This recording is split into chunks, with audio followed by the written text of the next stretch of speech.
How do you make a setting compelling? Every setting has peculiarities. Since settings are intangible, it's essential to materialize them, as much as it is essential to allow the public and the characters to relate to them. Relatability creates attraction. Here are 5 steps to make your settings more compelling. First, present your setting as a character. Then, present the environment itself. Then, present its inhabitants. Present the atmosphere of the setting through senses. And finally, tell your story. Stories are anthropocentric. Therefore, present the setting as a character. What makes the setting enjoyable? What makes it familiar? What makes it memorable?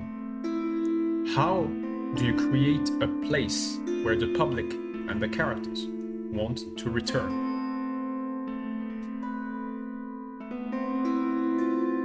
Present the setting as if it was a character.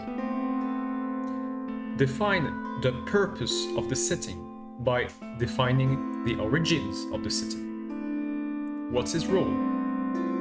Who built it? What for? If the setting is man-made, present the constructor of the setting. What is the goal of the setting? What is the goal of the environment supporting the setting? What are its strengths? What are its weaknesses? Its quirks? And finally, what defines this environment? You want to find a balance between diversity and consistency. Present the environment through multiple points of view. Presenting a setting through different perspectives will enhance the diversity of points and the consistency of the setting. 4 characters should be enough. What makes the environment diverse? How is the diversity displayed? Can multiple people live in this environment? Certain environment and certain settings won't be fitting for welcoming multiple individuals. How diverse would the individual be? Can they live there peacefully? Some settings are more inclined in the favor of peace than in the favor of conflict. Do the inhabitants need to live in separate places? Which kind of places? And what makes these places satisfying? It is all a matter of scale. You can present the setting as closed, you can present the setting as open, and it can be as little as necessary. The setting may be as large as you see fit. By playing on scale, you make it more apparent. You make life in the setting more visible. Treat the setting as a living entity. How unified is it?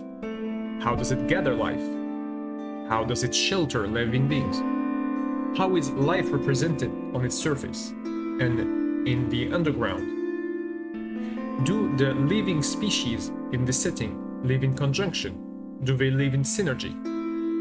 How does the environment itself evolve?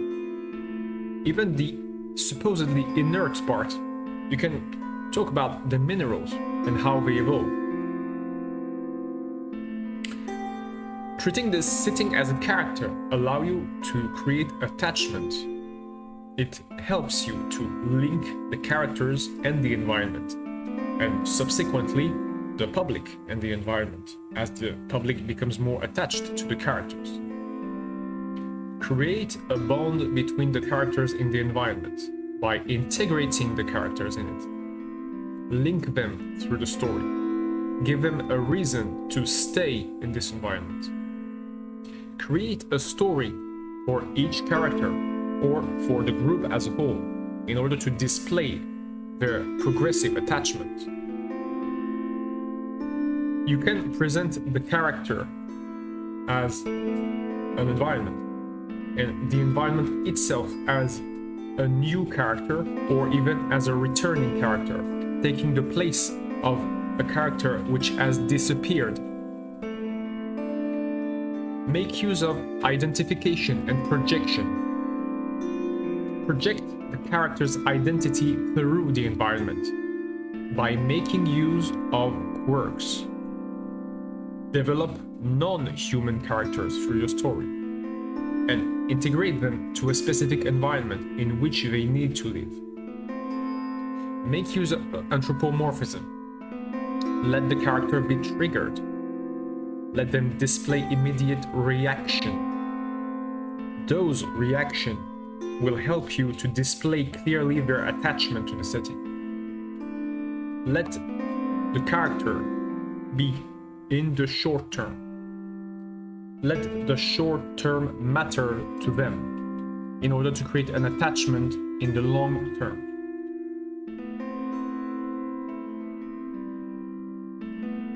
The core part of a setting is its environment. The atmosphere of the environment is its core part. How is the atmosphere? What are the dominant colors? How does the atmosphere evolve? There are multiple ways to describe the evolution of an atmosphere, but the light, the colors, the general forms, the flow of the climate are the easiest way to describe this evolution. What are the available gases in this atmosphere? How can they be used? Is the air breathable? And finally, if the atmosphere has a specific property, display them. If it is particularly acidic or alkaline, if it is corrosive or even toxic. The temperature can be displayed by establishing a balance between dry and wet spaces. How dry is it? How wet is it? How many zones are there in this world? What are the variations between these zones? What's the relationship between temperature, climate, and weather? You want to establish a clear temperature flow in order to orient the story. Water is another crucial component. Its availability will also orient the story if it's a survival story. The state of water will define its availability. The composition of water will define its availability as well.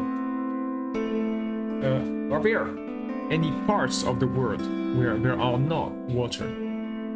This section may not be useful if your characters do not need water to survive or to progress through the world. If they don't have any transportation means needing water. The presence of land masses and the balance between land and sea may be useful though, even if your character do not need water in itself.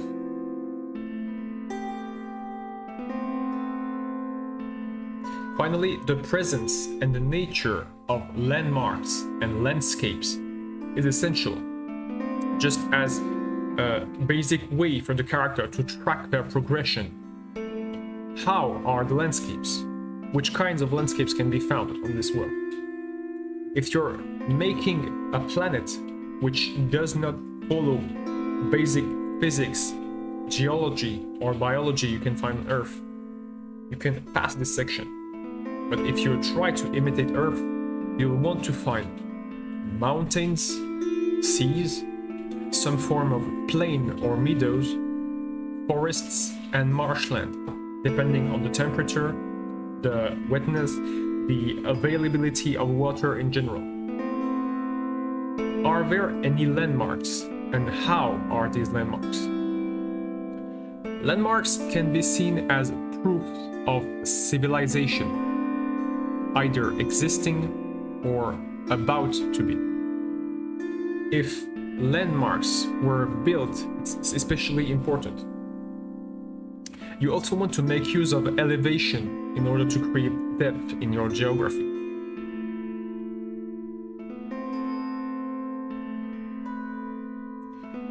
The setting will change because of its inhabitants. Describing which kind of creature, which kind of individual lives in this setting is therefore fundamental. Your characters are meant to encounter creatures with different level of intelligence, with different customs, with different structures. These living or non-living beings may take different forms. Are there animals? Are there vegetals?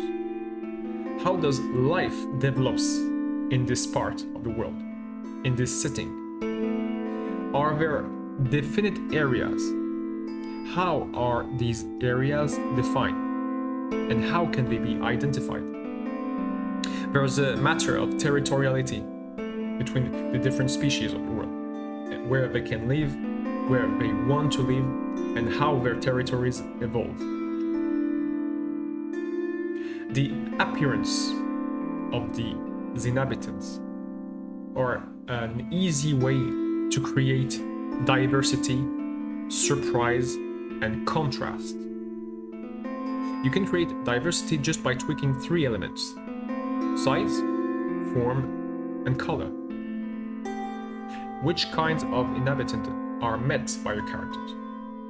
Are they humanoid? Are they human-like? Are there only animals? Are they hybrids between animals and vegetables, or vegetables and another thing? How did this hybridization happen? How do these creatures adapt to the setting, to the world they live in? How is their body?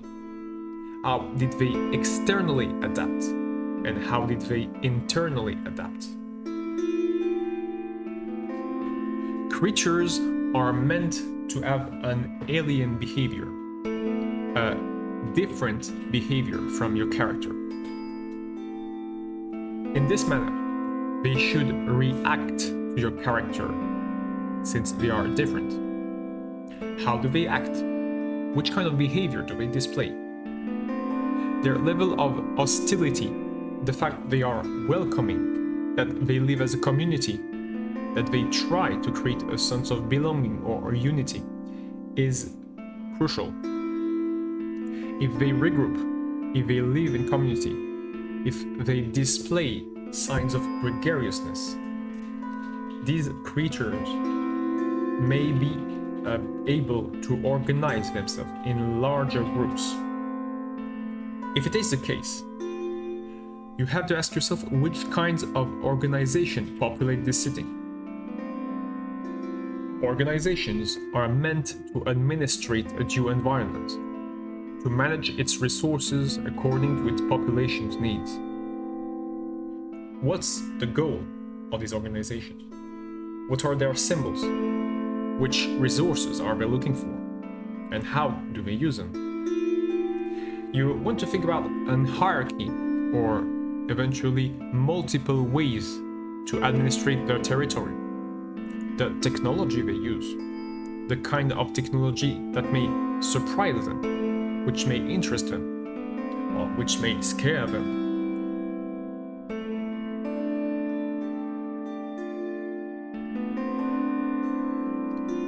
Embodying your characters helps you to create more affect. Sound is prevalent in most settings. The nature of the noises greatly varies from one setting to the next. Now, which kind of sound can your character hear? Which kind of sound can you hear?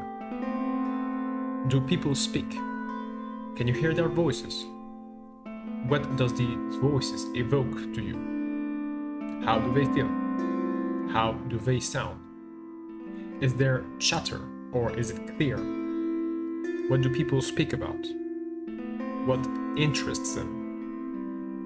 You want to focus on the topics. You want to focus on certain key words which will relate the themes of your story. Other than noises, your characters may hear music. Which kind of music? Is it enjoyable? Or do you find it loud and disagreeable? How are your senses stimulated by this music?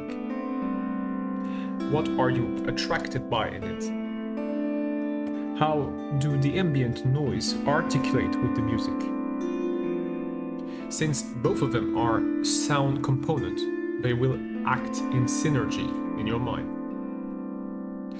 Are the sound muffled by the music? Is the music smothered by the sound? Do they cancel each other? Do they complement each other? Focus on the kind of stimulation, the kind of emotion provoked, and what makes this sound phenomenon attractive. Using some degree of abstraction helps to reinforce concrete objects in the setting. Look for contrast between ideas and things. Which images can you see? Which form does it take? Is it an ethereal message? Is it a voice? Which kind of sensation does it convey? Where does it bring you? Where do you want to go further? And what do you want to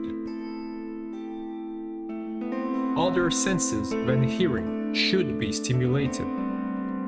Sight is the most obvious, but the setting itself can have a poor luminosity. Smell is another sense. Think about how entrancing others can be, or about the complete lack of other, which is possible if you're in an inorganic environment. Think about the relationship between odor and taste. Which kinds of molecules are released through the atmosphere? Consider that your characters may not be able to perceive all sensation in this setting, and they may require the help of its inhabitants.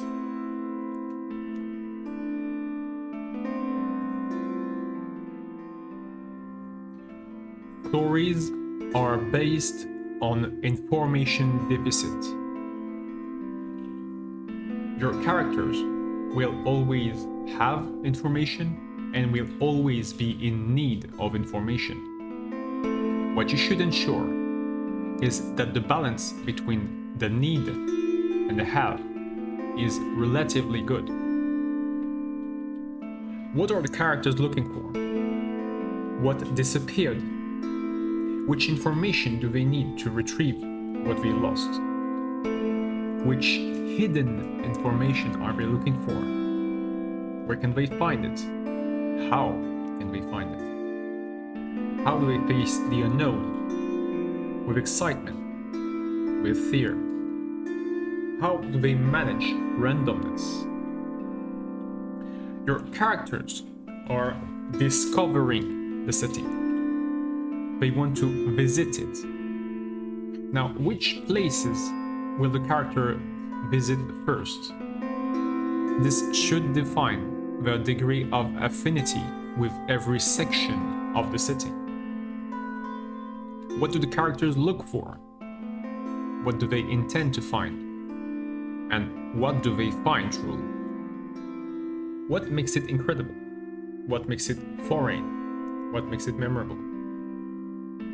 You want to display a character, a location, or a sound element each time the characters find something new. Why should the characters be visiting this place? If they have not lost something, the characters must have another reason to visit the place. They may want to entertain themselves, for example. How do the characters access the environment? Can they access it? And should they penetrate it? This last question concerns mainly the dangers the setting may present. if the characters are on a mission to recover something, they will have an enticement to face those dangers. If not, if their only motivation is entertainment, for example, you will have to justify that the degree of entertainment they're looking for is just as balanced as their will to face the dangers in this environment. Now, what do they need to recover? Or who do they need to rescue? Which dangers could be faced? How can these dangers be handled? Which hazardous condition should they compose for? How is the atmosphere? Now, you want to get back to the atmosphere, review its composition, and see how adapted the characters are. The characters will experience damages from this new environment, especially if it's evidently hazardous. Can they enhance their capabilities in order to face these hazards more easily? It's a possibility. They can face the fauna, they can face the flora. As they crawl through these hazards, the characters may be in need of a shelter. Where can they hide? Why does this place represent safety? What makes it safe? What was the original use of this place? The characters may find refuge in a place which in itself is hazardous. It only has to be relatively less hazardous than the rest of the setting. The characters can rearrange this new refuge in order to make it more safe. They can identify any sources of danger nearby, and they can eventually, if they cannot flee, imagine their new life in this refuge.